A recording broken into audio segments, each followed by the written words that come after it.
Om Swastiastu. Halo, selamat sore teman-teman. Bagaimana kabarnya? Semoga dalam keadaan baik. Kelihatannya teman-teman sedang mengantuk ya. Mari kita ice breaking terlebih dahulu. Tepuk 1, tepuk 2, tepuk 3, tepuk 4, tepuk 5, tepuk 5 3 kali. Terima kasih. Terima kasih kepada Ibu pengampu mata kuliah Strategi Pembelajaran IPA SD, Ibu Depi Dumaini SPD MPD, yang telah memberikan materi kepada kelompok 3 tentang dasar pemilihan strategi pembelajaran IPA yang tentunya dapat menambah wawasan kami. Perkenalkan, saya Tisnawati sebagai moderator sekaligus penyaji ke-5, dan kelompok saya.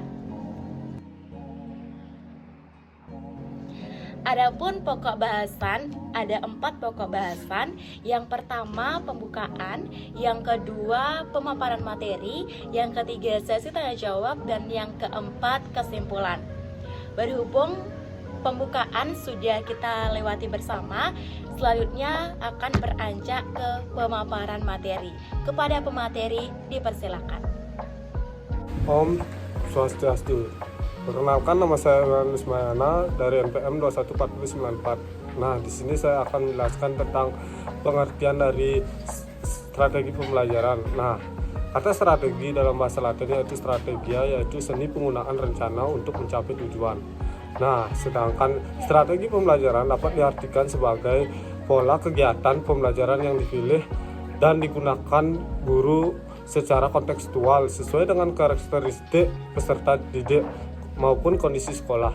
Nah, dapat disimpulkan bahwa strategi pembelajaran yaitu sebuah keseluruhan pola umum kegiatan peserta didik untuk mewujudkan peristiwa pembelajaran yang efektif dan efisien.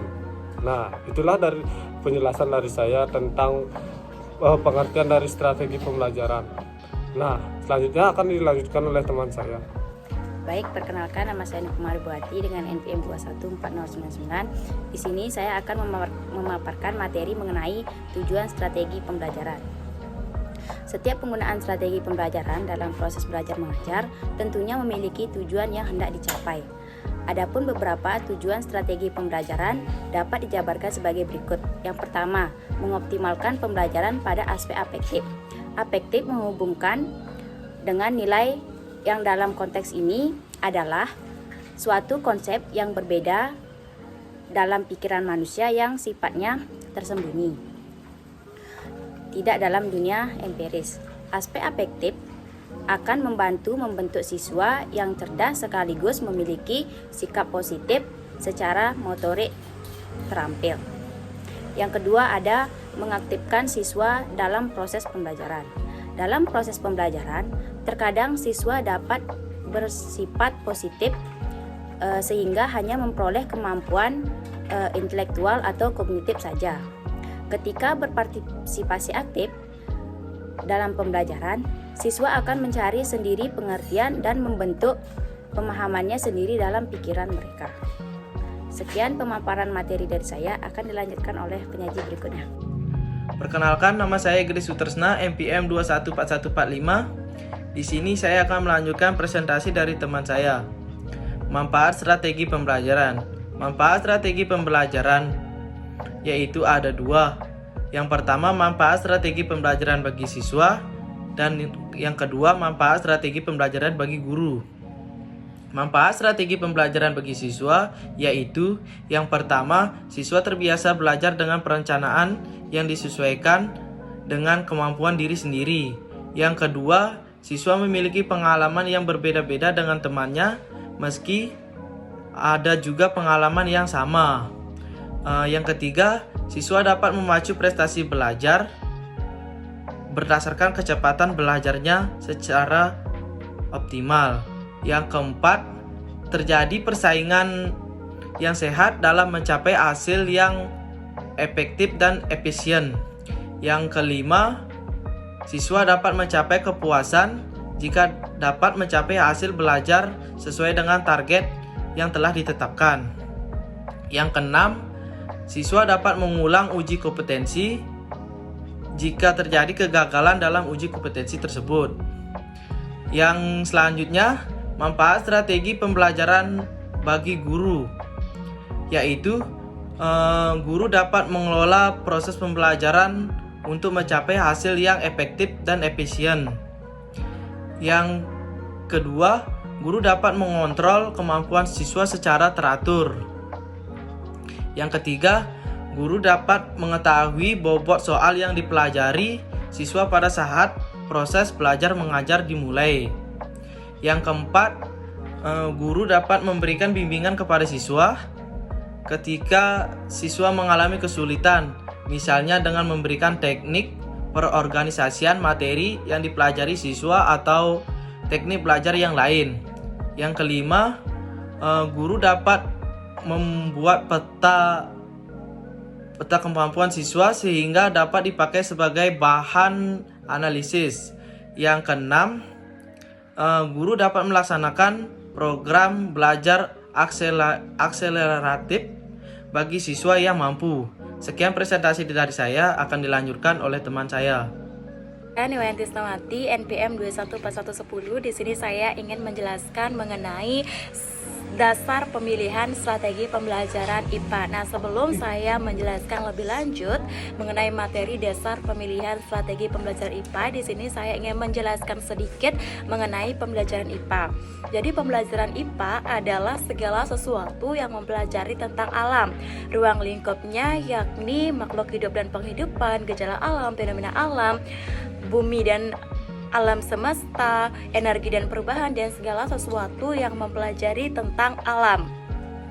Nah, pembelajaran IPA ini tidak menekankan pada penguasaan fakta, konsep, dan prinsip, tetapi juga menekankan pada metode memecahkan masalah, kemampuan berpikir kritis, bekerja sama, dan juga menghargai pendapat satu sama lain. Nah, dalam pembelajaran IPA ini terdapat korelasi antara guru, peserta didik, dan materi atau alat dalam proses pembelajaran.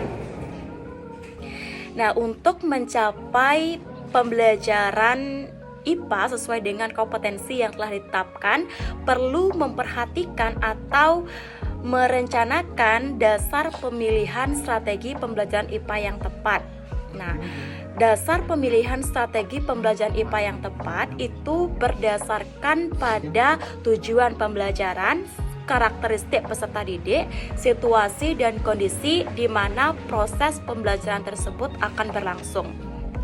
Adapun penjelasan lebih lanjut mengenai dasar pemilihan strategi pembelajaran IPA yakni sebagai berikut. Yang pertama, tentukan tujuan pembelajaran yang hendak dicapai. Nah, tujuan pembelajaran adalah kemampuan atau keterampilan yang diharapkan dimiliki oleh peserta didik untuk bisa mengaplikasikan materi yang telah diajarkan oleh guru. Nah, misalnya tujuan pembelajaran di sini adalah melalui pembelajaran IPA diharapkan peserta didik dapat mengembangkan pola pikir kritis, logis, dan sistematis. Maka strategi pembelajaran yang tepat adalah strategi mencari dan menemukan solusi dari setiap permasalahan. Misalnya, peserta didik dihadapkan pada permasalahan seperti banjir. Nah, peserta didik mengidentifikasi banjir itu seperti apa, kemudian penyebab banjir, dampak banjir terhadap lingkungan. Nah, apabila tujuan pembelajaran itu ingin mengembangkan atau menguatkan karakter siswa, maka proses pembelajaran itu berdasarkan pada penilaian sikap seperti bisa melalui presentasi dan proses tanya jawab. Nah, kemudian yang kedua adalah karakter materi IPA. Jadi, setiap pembelajaran IPA, materi yang dikasih oleh guru kepada peserta didik itu pastinya memiliki karakter tersendiri. Bisa memunculkan rasa ingin tahu, tanggung jawab, peduli lingkungan, kasih sayang, dan lain sebagainya yang dapat menumbuh kembangkan karakter peserta didik. Nah, dalam pengelolaan pembelajaran, beberapa prinsip yang harus dilakukan. Yang pertama itu adalah interaktif. Interaktif ini diartikan sebagai interaksi antara guru dan siswa, siswa dengan siswa, siswa dengan lingkungannya. Sehingga dalam proses pembelajaran ada proses interaksi antara satu sama lain, seperti itu. Kemudian yang kedua adalah inspiratif. Jadi setiap pembelajaran itu memberikan inspirasi kepada peserta didik. Biarkan peserta didik melakukan imajinasi tersendiri atau menyelesaikan sesuatu tersendiri untuk mengembangkan pola pikir atau ide gagasan yang dimiliki. Misalnya dalam proses eksperimen, berikan peserta didik itu kesempatan untuk mengembangkan inspirasinya, imajinasinya atau idenya. Kemudian yang ketiga adalah menyenangkan. Nah, menyenangkan di sini misalnya menata ruangan agar lebih aktif, agar lebih menarik. Kemudian ciptakan pengelolaan kelas yang hidup dan bervariasi. Misalnya metode mencari pasangan kartu, di mana guru bisa menjelaskan atau memberikan peserta didik kartu yang berisi soal atau jawaban. Itu dibagikan kepada peserta didik, kemudian peserta didik mencocokkan antar kartu soal dan kartu jawaban. Nah, itu penjelasan mengenai dasar pemilihan strategi pembelajaran IPA, dan dilanjutkan oleh penyaji selanjutnya yang akan membahas lebih lanjut mengenai dasar pemilihan strategi pembelajaran IPA. Terima kasih. Baik, sebelumnya di sini saya akan melanjutkan pemaparan materi dari Niwayan Krisnawati. Perkenalkan, nama saya Nika Dikuliartini dengan NPM 214123. Nah, sebelum kita ke pemaparan materi, alangkah baiknya kita melakukan ice breaking terlebih dahulu. Nah, ada yang tahu tepuk fokus itu? Nah, kita langsung saja ya. Tepuk fokus. Melihat, mendengar, mengingat, fokus. Nah, langsung saja ke materi yang keempat, itu adalah menantang. Menantang di sini artinya guru mampu mengajak siswa untuk mengembangkan kemampuan berpikir kritis, yakni merangsang kerja otak siswa secara maksimal. Kemampuan itu dapat ditumbuhkan dengan cara mengembangkan rasa keingintahuan siswa dengan kegiatan-kegiatan mencoba-coba, kemudian berpikir intuitif dan bereksplorasi terhadap hal-hal yang ada di sekitarnya. Nah, lanjut, yaitu yang kelima ada motivasi, di mana motivasi merupakan salah satu aspek penting untuk membelajarkan siswa. Dengan motivasi, siswa itu dapat mengembangkan kemampuan-kemampuan yang dimilikinya, karena mereka merasa termotivasi oleh orang-orang yang ada di sekitarnya. Nah, motivasi juga dapat diartikan sebagai dorongan yang memungkinkan siswa untuk bertindak dan melakukan sesuatu. Kita sebagai seorang guru harus dapat menunjukkan pentingnya pengalaman dan materi belajar bagi kehidupan siswa. Dengan demikian, siswa akan belajar bukan hanya sekedar untuk memperoleh nilai atau pujian, akan tetapi didorong oleh keinginan untuk memenuhi kebutuhannya. Nah, lanjut, dasar pemilihan materi yang ketiga itu ada sesuaikan gaya belajar siswa, di mana kita ketahui bahwa setiap siswa memiliki gaya belajar yang berbeda-beda.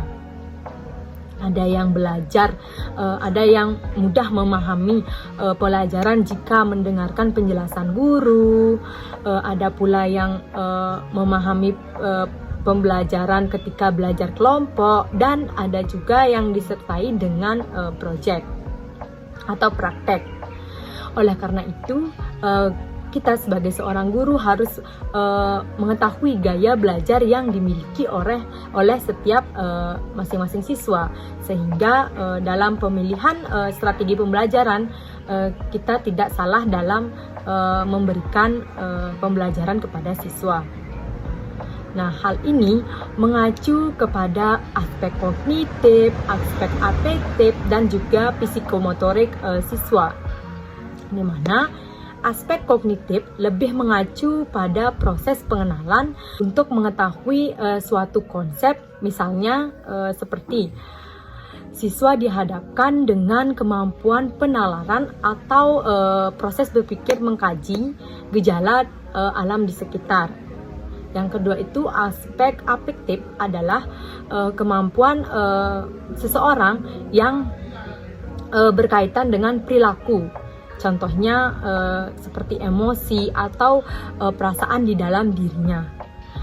Misalnya penghargaan, semangat, nilai, dan lain hal sebagainya. Kemudian aspek psikomotorik.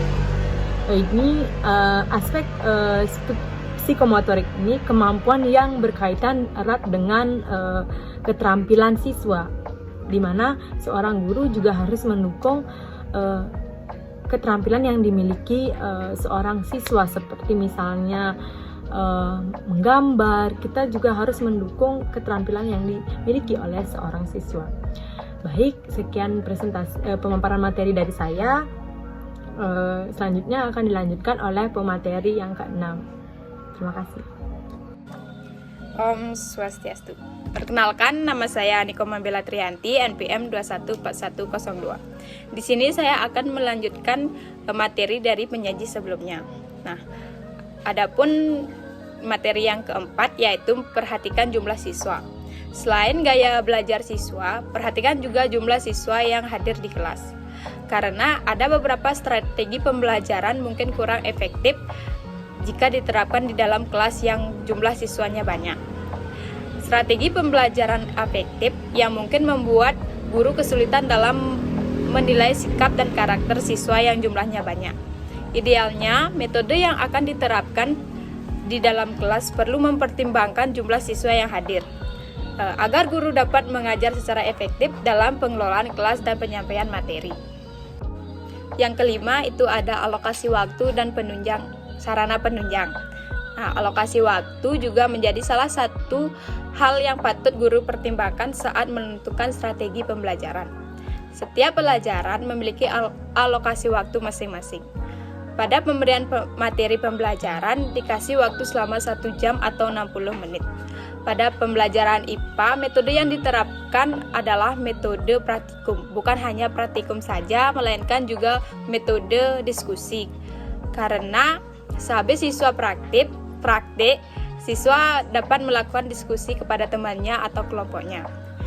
Kriteria pemilihan strategi pembelajaran hendaknya dilandasi prinsip efisiensi dan efektivitas dalam mencapai tujuan pembelajaran dan tingkat keterlibatan peserta didik. Sekian dari saya, Om Santi Om. Wah, keren sekali ya pemateri kita hari ini. Sekian pemaparan materi dari kita, dan selanjutnya akan dilanjutkan dengan sesi tanya jawab via grup WA. Dan di sini saya akan membacakan kesimpulan hasil presentasi.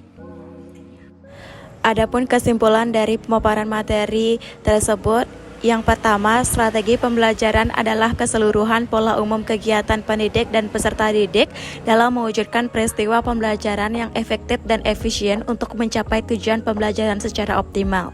Kedua, tujuan strategi pembelajaran yaitu mengoptimalkan pembelajaran pada aspek afektif dan mengaktifkan siswa dalam proses pembelajaran. Manfaat strategi pembelajaran bagi siswa adalah siswa memiliki pengalaman belajar atas kemampuan diri sendiri. Manfaat strategi pembelajaran bagi guru adalah mempermudah guru dalam mengelola pembelajaran.